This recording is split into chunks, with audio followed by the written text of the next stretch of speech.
നെയ്യാറ്റിൻകര കാഞ്ഞിരംകുളത്ത് വൻ ചാരായവേട്ട. രഹസ്യ അറയിൽ സൂക്ഷിച്ചിരുന്ന വാറ്റുപകരണങ്ങളും ചാരായവുമായി ഒരാൾ എക്സൈസ് സംഘത്തിന്റെ പിടിയിലായി. പിടിയിലായത് കാഞ്ഞിരംകുളം സ്വദേശി അയ്യപ്പൻ. ഓണം സ്പെഷ്യൽ ഡ്രൈവിന്റെ ഭാഗമായി നെയ്യാറ്റിൻകര എക്സൈസ് സർക്കിളും സംഘവും നടത്തിയ തിരച്ചിലിലായിരുന്നു വ്യാജ ചാരായ നിർമ്മാണ കേന്ദ്രം കണ്ടെത്തിയത്. സംഭവവുമായി ബന്ധപ്പെട്ട് കാഞ്ഞിരംകുളം സ്വദേശി അയ്യപ്പനെ എക്സൈസ് സംഘം കസ്റ്റഡിയിലെടുത്തു. ഇയാളുടെ വീടിന്റെ പുറകുവശത്തെ കോഴിക്കോട്ടിൽ പ്രത്യേകം തയ്യാറാക്കിയ രഹസ്യ അറയിലായിരുന്നു ഇവ സൂക്ഷിച്ചിരുന്നത്. ഇവിടെ നിന്നും 150 ലിറ്ററോളം വാഷ്, 6 ലിറ്റർ ചാരായം, വാറ്റുപകരണങ്ങൾ എന്നിവയും എക്സൈസ് സംഘം കണ്ടെത്തി.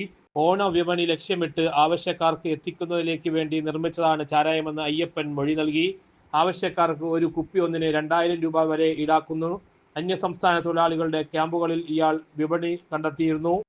എക്സൈസിന് കിട്ടിയ രഹസ്യ വിവരത്തിന്റെ അടിസ്ഥാനത്തിലായിരുന്നു പരിശോധന. പിടിയിലായ അയ്യപ്പൻ മുൻപും സമാനമായ കേസിൽ അറസ്റ്റിലായിട്ടുണ്ട്.